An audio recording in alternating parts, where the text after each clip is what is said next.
કેમ છો વિદ્યાર્થી મિત્રો? મજામાં? ઓકે. ફિઝિક્સ વિષયની અંદર સ્ટાન્ડર્ડ 11th અંદર ચેપ્ટર 4th લેક્ચર નંબર 10 બરાબર. એમાં આપણે 9મા લેક્ચરની અંદર આ વસ્તુની ચર્ચા કરી હતી, વેગનું મૂલ્ય, વેગની દિશા અને વેગના મૂલ્ય અને દિશા બંનેમાં ફેરફાર થાય. તો એવું કઈ પોસિબિલિટી છે કે અથવા તો કઈ એવી સિચ્યુએશન છે કે જ્યાં આવું થાય છે? એના ઉદાહરણો મેં તમને તે સમયે આપ્યા હતા. ફરી પાછા આપણે સમજીએ કે આ એક કોઈ પદાર્થ છે, એને હું મુક્ત પતન થવા દઉં છું એટલે નીચેની તરફ આવે છે. મુક્ત પતન કરવું એટલે હાથમાંથી છોડી દેવું, કોઈ પણ પ્રકારનું બળ ન આપવું. અહીંયા પદાર્થ નીચેની તરફ આવે છે એટલે આનો વેગ નીચેની તરફ છે. વેગમાં સતત વધારો થાય છે એટલે આનો પ્રવેગ જે છે એ પણ નીચેની તરફ છે. તો અહીંયા તમે જુઓ તો વેગ અને પ્રવેગ વચ્ચેનો ખૂણો થીટા બરાબર 0 છે. થીટા 0 હોય ને બાળકો, ત્યારે વેગના મૂલ્યમાં ફેરફાર થાય.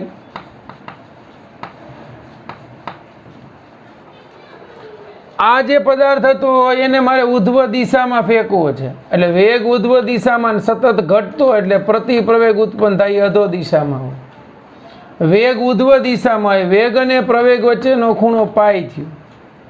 પાઈ થયો માટે વેગના મૂલ્યમાં ફેરફાર થાય, પરંતુ વેગના મૂલ્યમાં અહીંયા ઘટાડો થશે, અહીંયા વેગના મૂલ્યમાં વધારો થશે. વેગનું મૂલ્ય વધવું એટલે શું? તો કે વેગનું સૂત્ર બાળકો ત્રીજા ચેપ્ટરમાં ભણી ગયા. વેગ v બરાબર ડેલ્ટા x ના છેદમાં ડેલ્ટા t. ઓછા સમયમાં વધારે સ્થાનાંતર થાય એટલે વેગ વધે. બસ પૂરું, સિમ્પલ ફંડા. એટલે વેગ વધુ. આ સ્થાનાંતર જેટલા સમયમાં થતું હતું, આ સ્થાનાંતર જેટલું થતું હતું એમાં સમય વધારે જોઈએ તો વેગ ઘટે. બરાબર છે? ચાલો, બીજું છે વેગની દિશામાં ફેરફાર. તો આવું આપણી પાસે એક જ ઉદાહરણ છે કે નિયમિત વર્તુળમય ગતિ કરતો કણ જે છે એનો વેગ સ્પર્શકની દિશામાં હોય. આમ અમે તમને 3 બિંદુ પાસે અથવા તો 4 બિંદુ પાસે વેગ દર્શાવ્યો છે.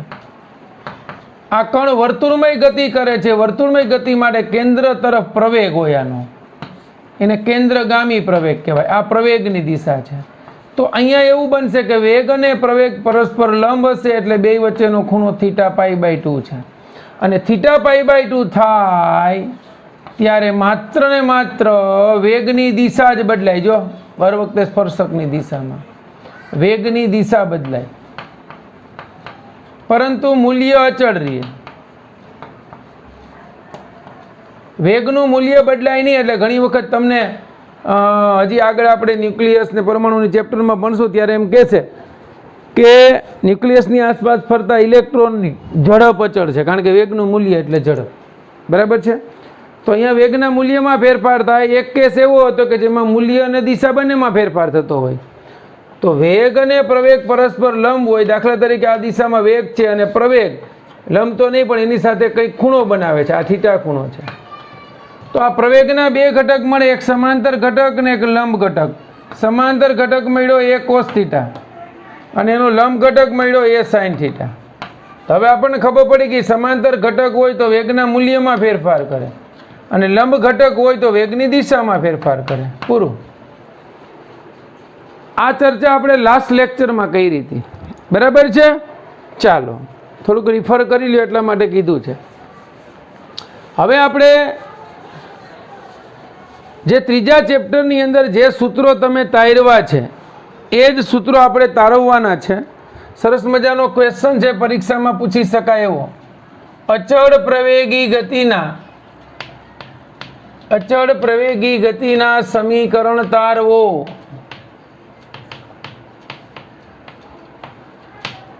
જો જ્યારે પ્રવેગ અચળ હોય ત્યારે જ આ સમીકરણો સાચા છે.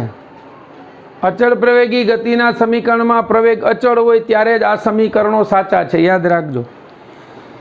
ત્રીજા ચેપ્ટરની અંદર જે આકૃતિ દોરી છે એવી જ આકૃતિ આપણે અહીંયા પણ દોરી શકીએ, દોરવી હોય તો.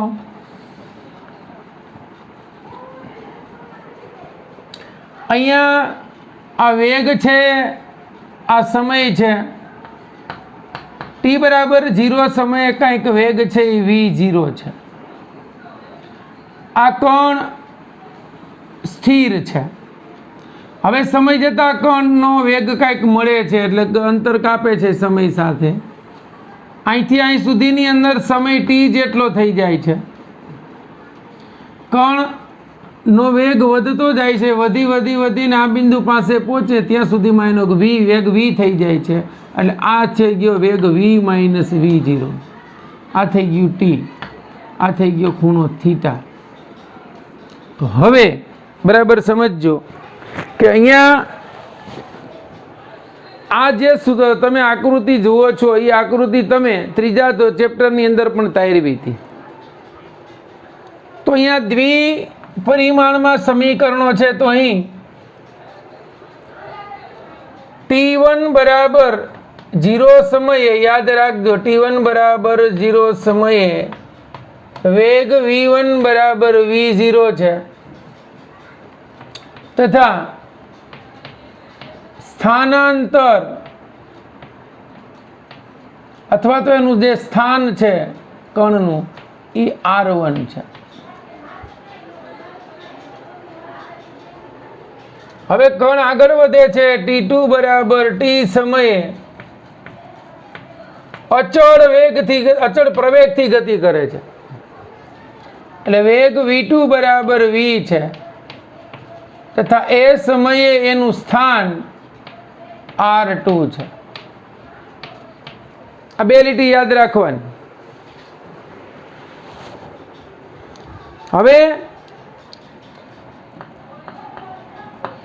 હવે અચળ પ્રવેગ માટે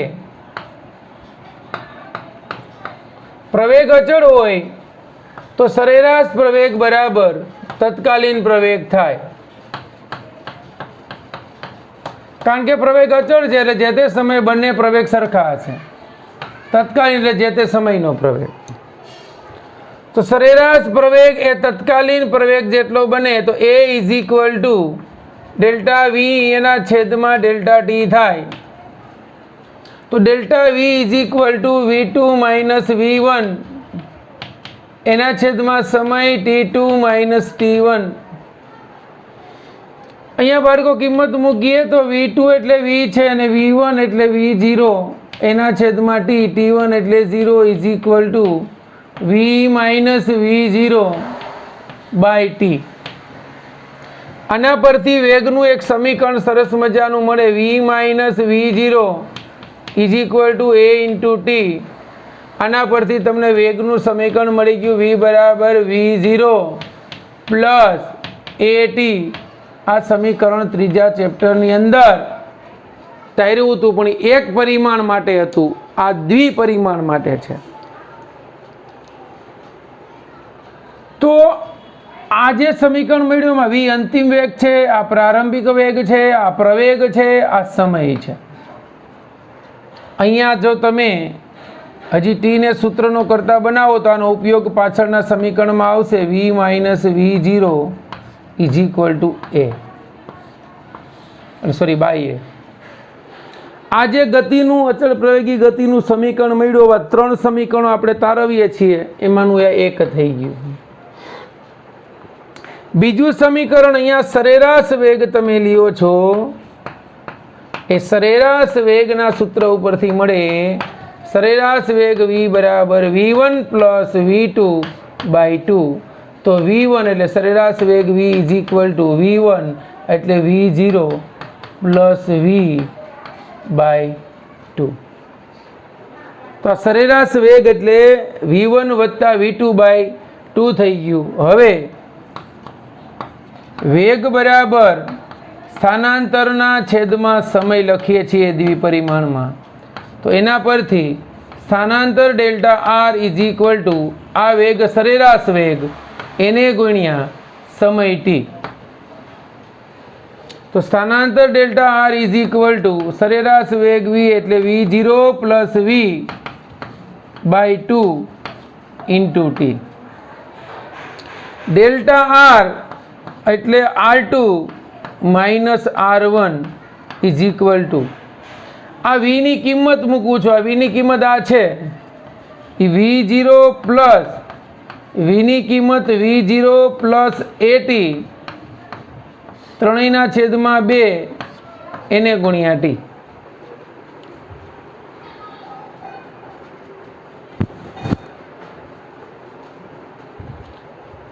અહીંયા આપણે સાદુરૂપ આપીએ તો આ થશે 2v0 plus at into T divide 2. ટીનો ગુણાકાર કરી નાખ્યો ને બધાને ભાગ્યા 2. હવે હું આકૃતિ રિમૂવ કરું છું કારણ કે ત્રીજા ચેપ્ટરમાં ભણી ગયા એ જ આકૃતિ છે, આની કાંઈ જરૂર નથી. ચાલો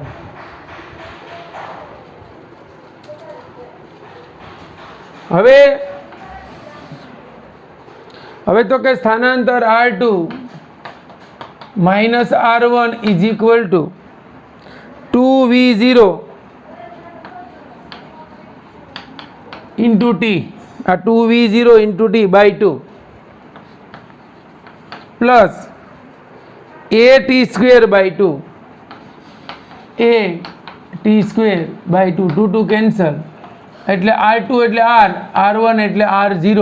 અહીં તો સ્થાનાંતર આપણે કીધું છે, આ r1 સ્થાન એનું r0 છે, આને આપણે r કહી દઈએ. ચાલો is equal two v0t plus 1/2 at square. આ થઈ ગયું અચળ પ્રવેગી ગતિનું બીજું સમીકરણ. જો જરૂર પડે તો અહીંયા આપણે ત્રીજું સમીકરણ તારવી શકીએ, અને અચળ પ્રવેગી ગતિનું ત્રીજું સમીકરણ જો તારવું હોય તો આ જ સમીકરણનો ઉપયોગ કરવો પડે. Delta R is equal to સરેરાશ વેગ એને ગુણ્યા ટી. સરેરાશ વેગ એટલે v0 પ્લસ v બાય 2, એના ઉપરથી આ ટીની કિંમત મૂકો એટલે v માઇનસ v0 બાય 2, એટલે delta R is equal to V square minus v0 square. આ સરવાળો આડાવડો હાલે કારણ કે પહેલાં લખી નાખીએ તો બાય 2, અહીંયા ઇન્ટુ એ આવશે, સોરી, અને આ થઈ ગયું r minus r0 is equal to V square minus v0 square by 2a. આ થઈ ગયું અચળ પ્રવેગી ગતિનું સમીકરણ નંબર 3. ઓકે, ચાલો એટલું જોઈ લો, પછી આપણે આના ઘટકો જોઈએ આગળ. ઓકે બાળકો, આપણે અચળ પ્રવેગી ગતિના સમીકરણો જોયા. એમાંનું પહેલું સમીકરણ આપણે તાર્યું હતું તત્કાલીન વેગ ઉપરથી, પ્રવેગ ઉપરથી v બરાબર v0 પ્લસ at. ધ્યાન આપજો, આ સમીકરણ ઉપરથી આ વેગના બે ઘટકો લખી શકાય. એનો x ઘટક vx લખું ને તો આમ લખી શકાય v0x પ્લસ ax t, અને બીજો y ની દિશાનો ઘટક લખું તો વેગ vy બરાબર v0y પ્લસ ayt. એટલે આ સમીકરણ 1ના બે ઘટકો આપણને મળ્યા. હવે બીજું સમીકરણ હતું એવું હતું r minus r0 is equal two v0t plus 1/2 at square. આ જે સમીકરણ હતું r માઇનસ r0 બરાબર v0t પ્લસ 1/2 at સ્ક્વેર. અહીંયા આના ઘટકો આપણે લખવા હોય તો x દિશાનો ઘટક x માઇનસ x0 બરાબર v0xt plus 1/2 ax t square, અને એનો y દિશાનો ઘટક y માઇનસ y0 બરાબર v0yt પ્લસ 1/2 ayt સ્ક્વેર. બાળકો, આ x દિશાનો વેગ થયો, આ y દિશાનો વેગ થયો, આ x દિશાનું સ્થાનાંતર થયું, આ y દિશાનું સ્થાનાંતર. એટલે દ્વિપરિમાણમાં થતી ગતિને બંને અક્ષો પરની સ્વતંત્ર ગતિ તરીકે આપણે રજૂ કરી શકીએ છીએ. અને આ જે સમીકરણો મેં લખ્યા એના ઘટકો, આ બધું આપણને પ્રક્ષિપ્ત ગતિ, જે 1 કે 2 લેક્ચર પછી આપણે સમજીશું પ્રોજેક્ટાઇલ મોશન, એ આ સમીકરણ ઉપર જ આધારિત છે. ત્રીજા સમીકરણનું એટલું બધું કામ નથી, કારણ કે બીજાનું જ સ્વરૂપ છે. v બરાબર v02 બરાબર 2, અહીંયા સ્થાન સદિશ r ઇન્ટુ અહીંયા પ્રવેગ a. તો v² માઇનસ v02 બરાબર 2r એ આ ત્રીજું સમીકરણ છે. અહીંયા તમે છેદમાં 2r લખો તોય ચાલશે, 2a લખો તોય ચાલશે, આમાં ખાલી r આવશે. રાઈટ. તો અચળ પ્રવેગી ગતિના જે સમીકરણો છે એ ત્યારે જ સાચા છે જ્યારે કણનો પ્રવેગ અચળ હોય. કણનો પ્રવેગ અચળ હોવો એનો મતલબ શું થયો કે એ અચળ છે. અચળ, જ્યારે એ અચળ હોય ને ત્યારે વેગ v 0 હોય. વેગ v 0 એટલે વેગનો ફેરફાર શૂન્ય હોય એવું કહી શકાય. અને આ તમને મેં કીધું હતું, અને જ્યારે વેગ જે છે એ અચળ હોય ત્યારે પ્રવેગ 0 હોય. આ તો વાઇસ વર્ષા થયું. અચળ વેગથી ગતિ કરતો હોય તો વેગનો ફેરફાર તમે ગમે ત્યારે તો પ્રવેગ 0 મળવાનો, કારણ કે એનો વેગ સરખો છે. ઓકે બાળકો, ચાલો હવે આ જ ઉદાહરણ, આ જે સૂત્રો આપણે કર્યા એના પર આધારિત એક આપણે ઉદાહરણ છે. એ પહેલાં આપણે પેલું પ્રયોગવાળું ઉદાહરણ જોઈ લઈએ. ઉદાહરણ નંબર 4.4 ને પછી આપણે ગણશું ઉદાહરણ 4.5. એમાં આપણને કહ્યું છે કે કોઈ એક કણનું સ્થાન આપ્યું છે r બરાબર 3tj પ્લસ 2t²j 3ti. સ્થાન સદિશ r is equal two 3ti plus 2t²j. i એટલે x દિશા, j એટલે y દિશાનો એકમ સદિશ, plus 5k. Okay sorry, plus 5k પણ છે. આ એનું કણનું સ્થાન આપ્યું છે. સ્થાન સદિશ આપણને આપ્યો જ્યાં t સેકન્ડમાં સહગુણકોના એકમો એવી રીતે જેથી r મીટરમાં મળે, એટલે એનું પાલન થાય છે. તો કણનો વેગ અને પ્રવેગ શોધો અને t બરાબર 1 સેકન્ડ માટે vt નું મૂલ્ય અને દિશા શોધો. ઓકે, અહીંયા પેલું છે કણનો વેગ એટલે વેગનું સૂત્ર, કણનો વેગ v અને પ્રવેગ a મેળવો. આ પહેલા કેસમાં. બીજા કેસની અંદર તથા t બરાબર 1 સેકન્ડ માટે કણના વેગનું મૂલ્ય અને દિશા મેળવો.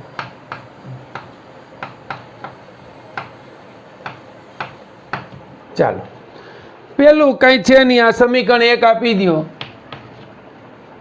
સમીકરણ 1 જે છે એનું સમયની સાપેક્ષે વિકલન કરો એટલે પ્રવેગ વેગ મળે. સમીકરણ 1 નું સમયની સાપેક્ષે વિકલન કરતા, અહીંયા સમીકરણ 1 નું સમયની સાપેક્ષે વિકલન કરો તો dr by dt is equal to 3i, t નું 1 થઈ જશે, પ્લસ 2t² જે છે ને.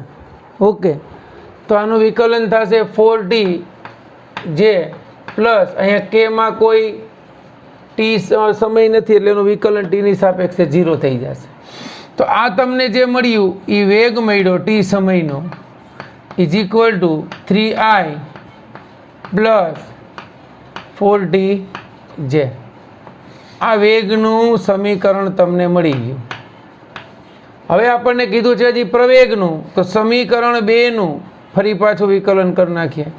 સમીકરણ 2 નું સમયની સાપેક્ષે વિકલન કરતા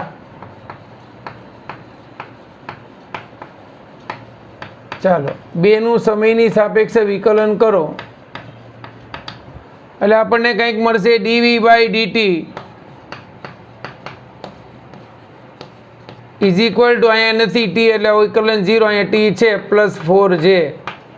એટલે આ તમને પ્રવેગનું સૂત્ર મળી ગયું અને પ્રવેગ મળ્યો 4j. અહીંયા તમારે એકમ લખો હોય તો લખી શકો વેગનો મીટર પ્રતિ સેકન્ડ, અહીંયા લખી શકીએ મીટર પ્રતિ સેકન્ડ સ્ક્વેર. આ પ્રવેગનું સૂત્ર બાળકો મળી ગયું. એટલે વેગ અને પ્રવેગ મેળવો મળી ગયા. હવે આપણને એ જ મેળવવાના કીધા હતા બરાબર. પ્રવેગ જે છે એમાં વાય આવ્યો એટલે જે દિશામાં છે, મતલબ વાયની દિશામાં જે આવ્યો એટલે. હવે ટી બરાબર 1 સેકન્ડ માટે કણનો વેગ આપણે શોધવાનો છે. ટી બરાબર 1 સેકન્ડ. તો T is equal to 1 second એ વેગ મેળવવા માટે આપણે સમીકરણમાં વેગનું સમીકરણ છે તો કે હા અહીંયા ટી બરાબર 1 સેકન્ડ માટે વેગની દિશા અને મૂલ્ય છે. તો સમીકરણ 2 માં ટી બરાબર 1 સેકન્ડ મૂકતા ટી બરાબર 1 સેકન્ડ મૂકીએ એટલે 1 સેકન્ડ એ વેગ એટલે ટી બરાબર 1 લખું છું અહીંયા. 3i પ્લસ 4 અહીંયા 1 જે એટલે તમને વેગ મળ્યો 3i પ્લસ 4 જે. આ જે વેગનું સૂત્ર મળ્યું એને વેગ v બરાબર vxi પ્લસ vyj સાથે સરખાવતા આ સમીકરણને આની સાથે સરખાવો એટલે vx બરાબર 3 અને vy બરાબર 4 મળે. તો એના પરથી vx બરાબર 3 અને vy બરાબર 4 મળ્યું. એના ઘટકો છે.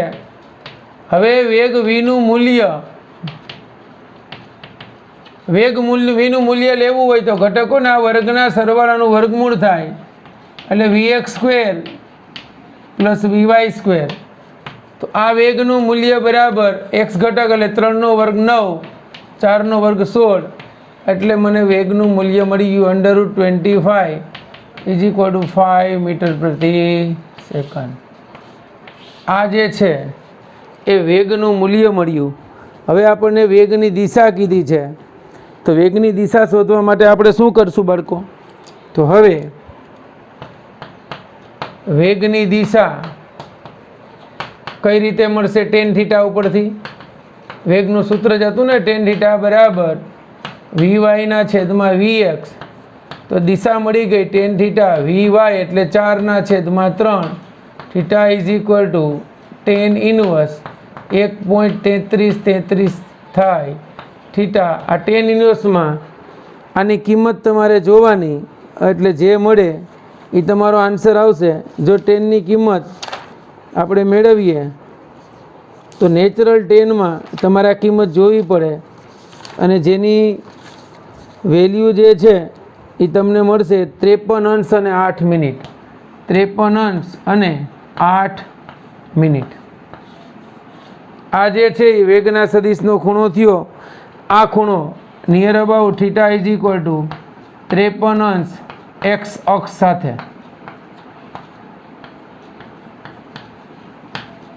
ક્લિયર?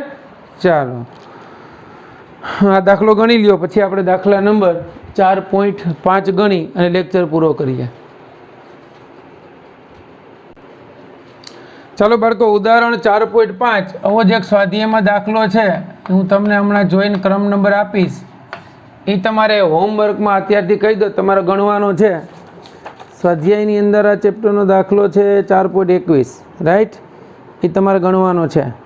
ટી બરાબર 0 સમય એક કણ ઉગમ બિંદુ પાસે 5 i મીટર પ્રતિ સેકન્ડના વેગથી ગતિની શરૂઆત કરે છે. એટલે કે ટી બરાબર 0 સમયે એનો વેગ v0 બરાબર 5i મીટર પ્રતિ સેકન્ડ. XY સમતલમાં તેના પર એવી રીતે બળ લાગે છે કે જેથી જો બળ લાગે એટલે પ્રવેગ ઉત્પન્ન થાય અને e પ્રવેગ એ is equal to 3i plus 2j metre પ્રતિ સેકન્ડ સ્ક્વેર જેટલો અચળ પ્રવેગ ઉત્પન્ન કરે છે. તો પેલું જ્યારે કણનો વાયયામ કે એક્સયામ 84 હોય, કણનો એક્સયામ 84 હોય ત્યારે એનો વાયામ કેટલો એ મેળવવાનો છે. બીજું,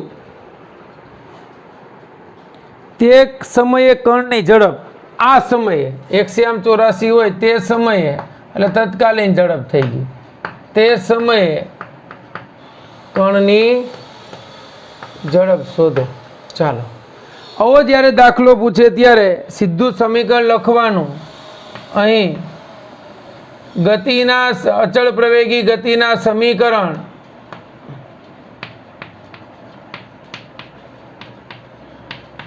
બે નંબરનું સમીકરણ 2 મુજબ r0 ગણીએ, r બરાબર r0 plus v0t plus 1/2 at² પરથી અહીંયા બાળકો આપણને સ્થાનાંતરનું સમીકરણ આપ્યું, r બરાબર v0t પ્લસ 1/2 at². આ સમીકરણની અંદર આપણે આરની બધી કિંમત મૂકો તો શું થશે? જો અહીં બધી કિંમત મૂકી, r0 બરાબર 0 છે એટલે સ્થાન સદિશ r બરાબર v0 એટલે 5ti પ્લસ 1/2 a એટલે 3i પ્લસ 2j છે ને, okay, 3i plus 2j, r0 બરાબર 0 થઈ ગયું ઇન્ટુ t². તો આના ઉપરથી તમને પહેલાં તો સ્થાનનું સમીકરણ મળશે, સ્થાનાંતરનું, સ્થાન સદિશનું, plus 3/2t², 3/2t² into i plus 2 નો ગુણાકાર કેન્સલ એટલે t²j. હવે આ i છે એનો સરવાળો કરી નાખીએ, એના જે ઘટક જુદો છે. તો સ્થાન સદિશ r બરાબર 5t plus 3/2t² i plus t²j. Ready? આ જે સમીકરણ મળ્યું ને બાળકો સ્થાનાંતરનું, આ નંબર 1 આપું છું. સમીકરણ 1 ને r = xi પ્લસ yj સાથે સરખાવી દેવાનું. xi પ્લસ yj સાથે સરખાવતા તમે સરખાવો તો સહગુણકો સરખાવીએ તો x બરાબર આ મળ્યું અને y બરાબર આ મળ્યું. તો આપણી પાસે x = 5t પ્લસ 3/2t² અને y = t² મળે. ચાલો, એટલું મળી ગયું. હવે 184 આપ્યું, x ની કિંમત 84 મૂકી દો. હવે x(84) છે તો x(84) કિંમત મૂકો તો 84 = 5t પ્લસ 3/2t². આ બેને બધા વડે ગુણી નાખવું તો t² plus 10t = 168. 3t² plus 10t minus 168 બરાબર 0. 168 ગુણ્યા 3 કરોડ 16 તેરી 48, 480 ને 24, 504 થાય. એટલે આનું સાદુરૂપ આપો એટલે 28 ગુણ્યા 18 આવશે. 28t માઇનસ 18t માઇનસ 168 બરાબર. આમાંથી 3 કોમન કાઢો એટલે 3t, એટલે અહીંયા વધ્યું t પ્લસ, સોરી આમ આવશે માઇનસ 18t પ્લસ 28t. 28 10 જાય તો 18 વધે એટલે અહીંયા 3t કોમન કાઢ્યો એટલે t - 6 પ્લસ 28 કોમન કાઢ્યું તો 28 6 168 બરાબર. આવું સમીકરણ મળશે. તો આના ઉપરથી આપણને આવું સમીકરણ મળ્યું 3t પ્લસ 28 અને બીજું t - 6 = 0. તો 3t = -28 એટલે t = -28/3 એન્ડ t = 6 સેકન્ડ. એટલે આ આન્સર સાચો છે.